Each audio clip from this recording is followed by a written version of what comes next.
For Comedy Hype News, I'm Symphony Thompson.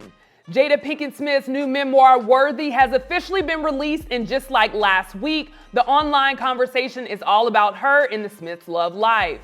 As a part of her press tour, Pinkett Smith would stop by for an interview with Jess Cagle on the Sirius XM to deliver new revelations on her book. During the conversation, it was noted that when it comes to the Smiths, they were never in an open relationship, but instead a transparent relationship. The theme was coming across temptations in a marriage. Her reason for doing this was not to allow a culture of deceit and betrayal. And one of the things that you are careful to clarify is it was never an open relationship.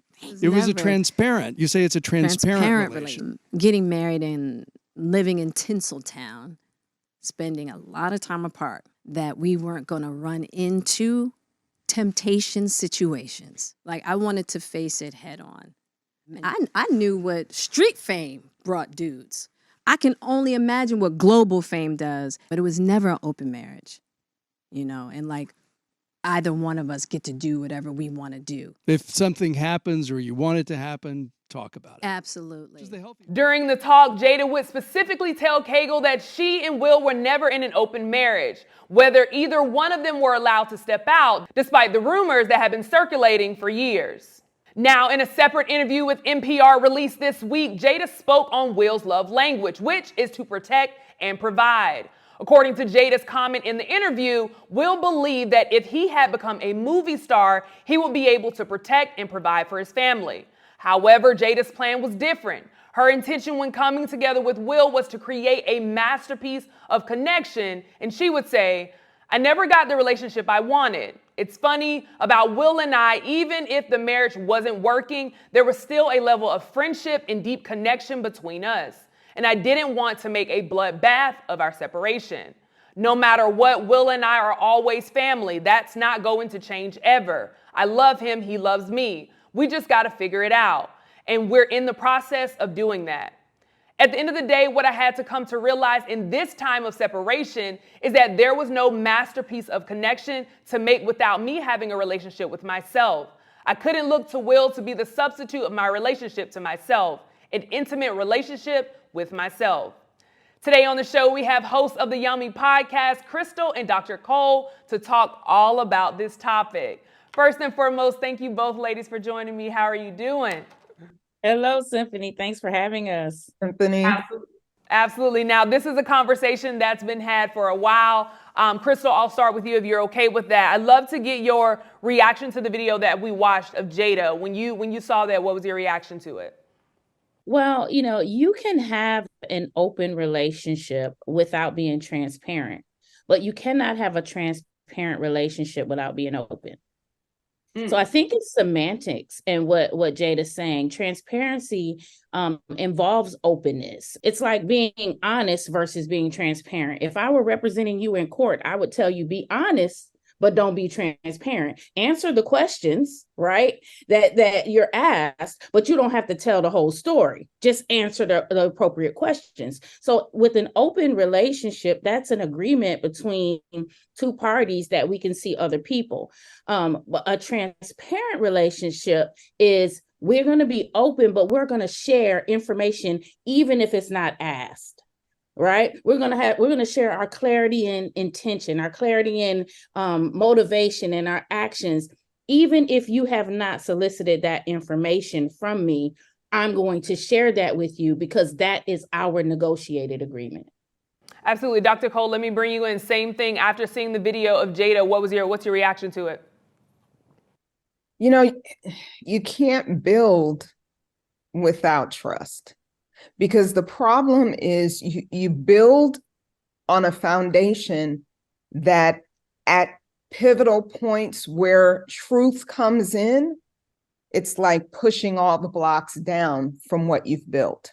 So then you've got to decide, do we start over? Because what we had, we can't have again. Whatever is now torn down, that is gone. Now we've got to figure out, how do we create a new structure with greater trust, greater transparency, greater vulnerability and connection? So the fact that we still have these conversations about whether or not it is best to be transparent and honest, we see people all around us that can testify.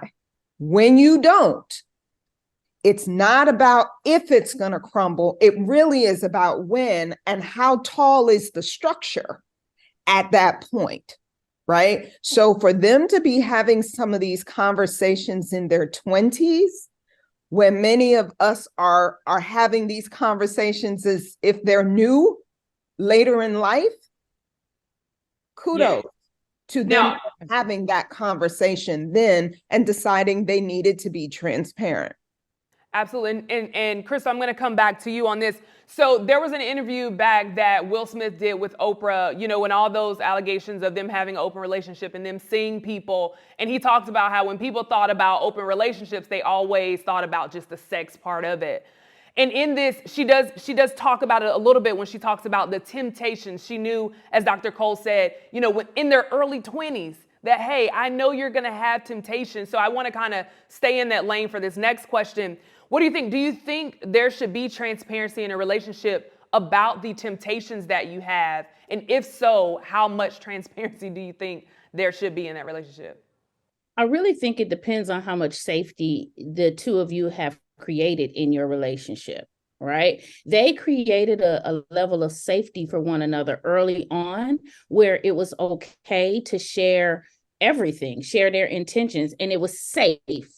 And not all relationships have that safety that you can be truly transparent. So it starts with the tools that you have, and have you built a trust between you and your partner where you can truly be transparent with how you're feeling.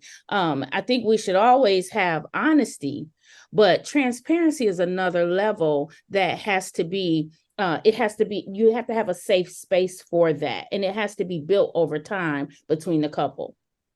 Now, Dr. Cole, I'm going to come to you. Same thing for you. You know, what do you think when it comes to temptations in a relationship? You know, should you be transparent? And do you think it's different for women? Because she talked about, you know, I knew that Will, when he's out on the road, he would be tempted. I know what it's like when men in the streets, you know, she talks about in this particular interview, when men in the streets get that street love and all the temptation that comes with it. So same question, but adding a level to it. Do you think, you know, how transparent should a person be when it comes to temptations, but do you think it's different when it comes to women?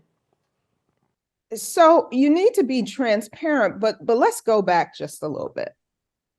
If you're having temptations every day, it's because your boundaries, your behavior, your action, your mindset is not attached to the agreement, right? So in order to recognize, you know, when people are like, should you talk about every temptation? Well, my dear, how many are you having, right? Because if every time we cooking dinner, you got to talk to me about a temptation to be transparent, something else is happening. A relationship that's based on trust should be able to take, hey, you know what, babe? I told this lady that she looked nice, and I didn't know that was going to open up something. Mm-hmm. But now every time I see her, she's leaning in a certain way, she's doing some things, and it's kind of got me in this space of, what? Did I miss something? Because now I'm getting all of these moments that I didn't expect, but now I'm connecting with the fact that something has shifted. Mm-hmm. That's a grown folk conversation that says, I opened my mouth, because Crystal and I often say to folk, you know, nobody falls on the other part of the other person. Come on, talk. I say it all the time. But that doesn't happen. What usually happens is you opened your mouth, this wonderful gadget on your face. And in opening your mouth, it opened an access to the other person connecting with something that you said that made them then test something, right? Right? Mm-hmm. So is it that simple? No, it's not that simple, but that's a hack. right? Right. So we tell people, stop talking so much. Don't talk Mhm. so much. You will minimize the temptations immediately because you're creating some boundaries of safety for yourself. So first things first, how are you governing yourself? And how are you governing the agreement that you have? So the random temptations, they ain't so random, they're not so frequent. And the temptations that do step over your boundary that you clearly have to keep yourself safe and your relationship safe, now you can go and say, we need to talk about something. Yeah, no, and I appreciate being able to hear from you two ladies, because I think you're providing a lot of perspective in on this topic that's been talked about. Now, speaking of different perspectives, Stephen A. Smith will actually comment on this as well. So I want to take a look at that, come back and get you all's reaction and continue the conversation. Let's take a look. Jada Pinkett Smith, that's f***ed up. Let's talk about the role of a wife, at least from the perspective of just sparing him. I'm not getting into right and wrong. It's none of my business. I don't know about them. I don't want to know. But I know that it is uncomfortable and grotesquely unfair to emasculate your husband publicly.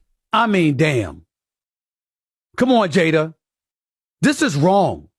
You can't treat that man like that. It's none of our business.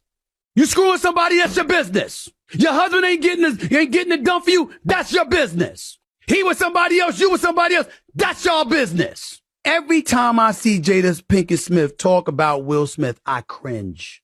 And I have nightmares for any and every single man out there who once had a loving woman they pledged their life to, only to turn around and to watch them talk about you. Tell me anywhere, biblically, scripture-wise, where it encourages you to publicize your personal business for profit when it negatively affects your spouse. Now, we all know Stephen A. Smith does not hold his tongue. Whether you agree with him or not, Stephen is going to say what he said, and he's going to stand 10 toes on it. Crystal, let me come to you. What's your reaction to Stephen A. Smith? And what do you think? Do you agree with him that, Jada being transparent and kind of airing out things about their relationship is emasculating Will Smith? Well, I think Stephen A. Smith is totally entitled to his opinion, but his opinion says more about his own ego than it does about Will. And I honestly feel that, emasculating a man means to belittle them and make them feel less powerful and to tear down a man with criticism or contempt. I don't believe that Will sees it that way. I feel that the transparent relationship he and Jada have is based on open communication. He knew very well what was going to be in this book before it was published. He knew about the relationship that she had, and I'm sure she knows about all the relationships he's had. So they are both on a journey of, finding themselves and controlling their own personal egos. And I think it's really more about finding yourself, finding a higher power for the two of them than it is about ego. And Stephen A. Smith's entire commentary was more about his own fears and his own egos in relationship. Do you understand people, though? Because I've seen Stephen, again, of course, Stephen A. Smith, but there are also comments that are kind of mirroring this rhetoric. Do you understand why people feel like, and maybe it's not even emasculating Will Smith himself, but emasculating the image that has been created for fans? Do you understand like people that are coming from that place of like, there's this image that I had of Will that we look at Will too as the Black community. He's the king, if you will. He's always been perfect. He's the good guy. He's the hero. And now kind of hearing these things, it's changing that to look at him a lot differently. What are your thoughts there? Absolutely understand it. We judge other people based on our own limiting beliefs and fears, right? And we have given them all kinds of masks to wear based on our expectations. But what I think what Will and Jada have both been learning on this journey is it does not matter what other people think. And they are refusing to wear the mask that everybody is requiring them to wear. We imposed on them the perfect marriage. We imposed on him that he is, this superstar, this king, all of those things. And I see that the two of them are on a journey of finding their own I amness, who they are without those labels, without those roles, without those imposed expectations from others. So yes, we're judging them from our own limiting beliefs and our own judgment of what relationship should look like. But that's not their negotiated agreement. So I don't feel that he feels that he's being emasculated. I don't feel that he feels less powerful. Now, I understand other people may feel that for him, but that's more about you and less about them. Yeah, and Will would respond, showing that Will is in another country somewhere. He said, this is my official statement. I am out of the country, not bothered by this. But Dr. Cole, let me bring you in. I would love to get your reaction to Stephen A. Smith. And also, what do you think? Do you think Jada's transparency and kind of revealing intimate things from their relationship is emasculating Will?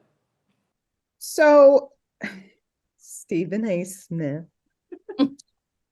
anyone, if you perceive disrespect has taken place, there is absolutely no way to correct it with disrespect.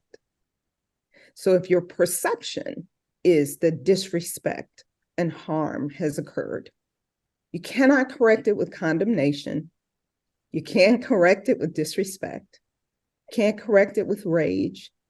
You can't correct it with inappropriateness.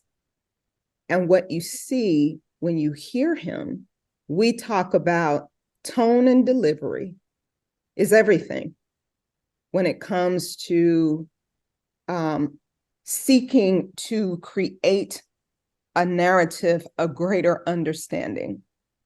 It doesn't seem like that is his intention, because you can hear it, you can see it, you can hear some of the things that are said that speak to other people being afraid that someone else is going to do the same to him. So he's an entertainer in his own right. So I just kind of take what he said as entertainment that I didn't find entertaining, but I'm sure somebody else did. Because my intention is always towards the hardest type of conversation. Crystal and I stand on the hardest type of conversation. Maskless conversation, where your persona is not needed, where who you've crafted and created around your responsibilities and your expectations and what people want and people pleasing and all of that stuff.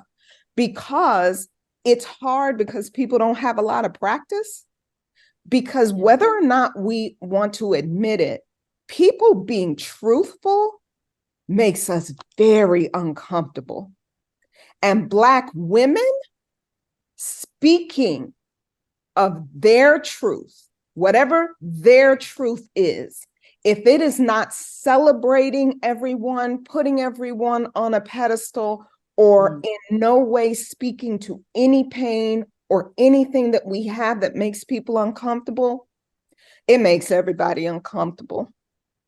So we've got to get to a point where we start to say, listen, is there anything that could be said from the mouth of a Black woman having her personal experience at 50 plus years old, where she should be allowed at that point to say, I got an opinion about my own life. Yeah. This is just my opinion about my life. Oh my gosh. That does not create this. We've got some work to do where we can then be able to say, even if I disagree with you, even if I believe your approach is off, what I must first start with is honoring the fact that you have the right to speak on your own existence. Amen. Right. And command that. And it's even, because a lot of people, you hear people saying, like, I'm tired of hearing from Jada, but I think people have to remember she just released a memoir. She's going on a press run. So that's why we're seeing Jada. And that's what typically happens when you drop a book or you drop something. You're going to go on a tour and you're going to have these conversations. I think it's big because it's dealing with relationships. That's typically what we see. And speaking of relationships, Krista, I'm going to come back to you and Dr. Cole, I'll end with you and we'll kind of close this thing out. We were kind of talking about it here in studio about typically when there's something going wrong in a relationship, there has to be a villain out of the situation. Typically the way that people perceive relationships is like, oh, well, that didn't work out. Who did wrong? Who's the villain? Who are we pointing the finger at? And it seems like Jada is getting that finger because, again, the way that we look at Will is, he's perfect. He's been that king. He's the success. And both of them are successful, but just the level that Will reached. And the way that some people look at Jada, as Dr. Cole mentioned, is she's outspoken. She's a Black woman who's outspoken. She's going to speak her mind. She's not afraid to say what she feels in this society that's not always accepted. So I'll start with you, Crystal. Do you think, and I want to speak from both perspectives, right? Because we have people in our audience that are going to, they're going to be on both sides of the fence.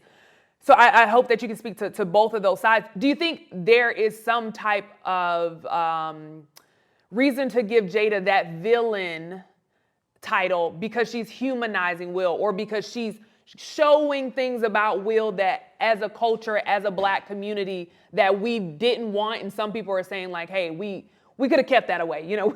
We didn't need that. We were okay with Will being perfect. What are your thoughts? Do you think Jada is the villain there because she's kind of exposing things about Will that as a community we just didn't see? Crystal?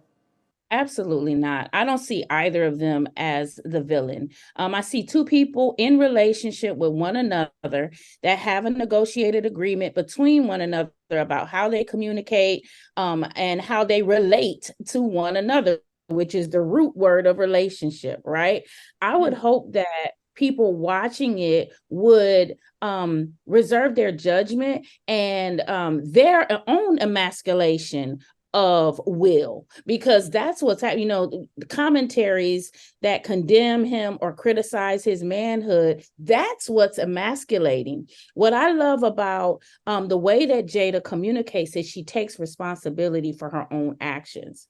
In sharing her truth, she takes accountability for her own decisions in their relationship, and she focuses on herself. If you watch her interviews, she shares the raw truth, but then she refocuses it back on herself to take accountability for her decisions, which is something that we all need to learn in relationship. And I think that this whole conversation is an opportunity for all of us to assess our own tools in relationships. How are we communicating? How are we relating to others? What boundaries do we have in place in our relationships? Are we honest? Are we even honest? And if we're honest, are we truly transparent, right? And how are we what have we defined as success for our relationship? It's less about what Will and Jada decide to do. A marriage, their marriage is between them. It is between them. If they are happy, if they like it, I love it.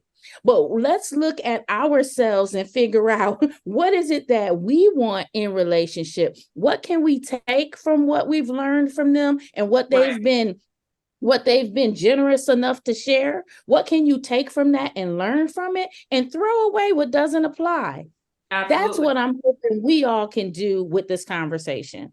Absolutely. Dr. Cole, let me bring you in. Close this out for me. What do you think? Do you think Jada is the villain in this because we're seeing her, expose and reveal some things about Will that as a community we just didn't know? We are as sick as our secrets. Period. If you're in a relationship and you're not being honest with each other, you're sick. If you can't speak truth to each other, that is a sign of some things that probably after a while, they're going to turn into termites and they're going to bring the house down. So we as a community have to start to figure out what are our patterns. We've got some patterns that speak to how we relate to one another and how we relate to people who are moving in a celebrity status or a status that we think deserves to be on a higher pedestal.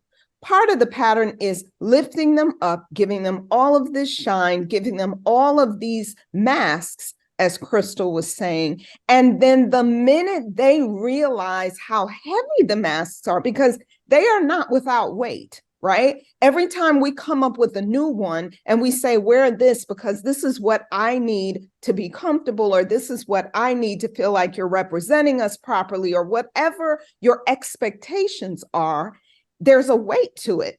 And let's be real. As people get to certain points in their life, they start to say, all of the weights that you gave me, I don't want to use those anymore because I'm drowning. And I get to decide what works, what doesn't work. And people usually at a certain age, they start to say, I need to do this on my own terms because my agreement with you was I would wear the mask. I didn't know I had to wear it to bed. I had to wear it in the shower. I had to wear it on the toilet. I had to wear it at every single point in my existence. And I had to do it forever. They get to at some point decide, this is not how I want to play it out anymore. This is a memoir, which means it's the person writing about their experience.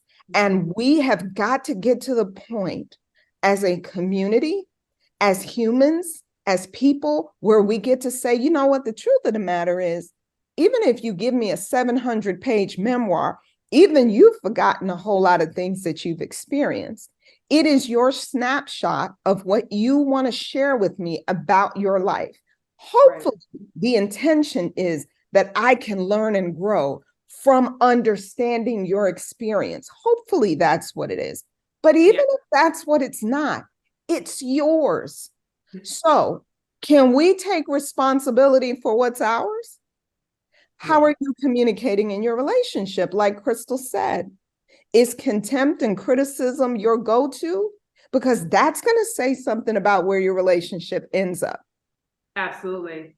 Right? Yeah. How are you doing it? And are you doing it in an authenticity that gives you the opportunity to be vulnerable, to be intimate, and to connect, not with fear, but with hope and promise? Absolutely. And again, I'm so happy that we were able to have you both on. I'll end with this. For me, the two things that I hope that people, in addition to what you ladies said, the two things I hope people do take away from all of this, definitely learn from it. And like I said, I think you ladies hit on key points. We need to stop putting celebrity relationships on pedestals anyway. Like they're, we look at them and it's like some people forget that they're human because of the light that we're in. And then something that I always talk about on the show, and I have to make sure I end with it, I'm not into the agenda of placing Black men against Black women. So I hope that this does not continue to play into that narrative because we need each other. This is just, like you said, a testimony of something that she's experienced in her lifetime that as people read it, hopefully they can learn so that as they continue to experience life, they don't experience the things that she's experienced or that she's learned from. So yeah, I hope that people, that whole agenda, I say it all the time on here, but I'm not with it. And I don't want people to use this as fuel to that fire. But before we head out, ladies, obviously you two have a lot of information and a lot of value that you bring to conversations. So I want to talk a little bit about the Yummy podcast. I don't know who wants to jump in first, but if you could just tell our audience a little bit about the Yummy podcast, how can they keep up and what do you all have going on that we can make sure that we're supporting? So Yummy is an acronym for Your Ultimate Most Meaningful Yet. Where we dive into delicious conversations with people to understand their journey, how they got where they are, but most importantly, who they are at their core. And we give their souls permission to speak without all those masks, without all those roles, and just really share their yummy journey. Your listeners and viewers can follow us on YouTube or all listening platforms at Yummy Podcast or at Crystal and Dr. Nicole. Absolutely. Dr. Cole, did you want to add anything before we close out? Absolutely. So this Saturday on October the 21st, 9 a.m. Eastern Standard Time. We are doing our Woman Unlimited Live. That's Woman Unlimited Live Masterclass. It's going to start at 9 a.m., end at 1. It is a transformational experience. And the best thing about it, women are coming from all over the world because it is virtual. So all you have to do is show up with a readiness to have a conversation that promises to be liberating so that you can move into action and acceleration in business and relationships. So we look forward to seeing everybody there. Hey, no, I love it. Again, thank you so much, Crystal and Dr. Cole, for joining me on this conversation. It's definitely valuable having both of you ladies here. I know people in the comments are going to have their thoughts, which we love to see. Definitely express what you feel below. But again, thank you ladies for joining us. But you heard from us. Now we want to hear from you in the comments below. What are your thoughts of people saying that Jada is emasculating Will in her new memoir, Worthy? For Comedy Hype News, I'm Symphony Thompson. I bought my bitch a new C, Chanel. Then I took her to the D. Let's go. Said she wanna take a E. Okay. Don't go nowhere without my F and N. No Da Vinci, I'm a G. They don't want smoke or the heat. I just kept stacking like money Mitch. Name a nigga not me. I wait. Out the country pushing P. It's quiet right now in the street.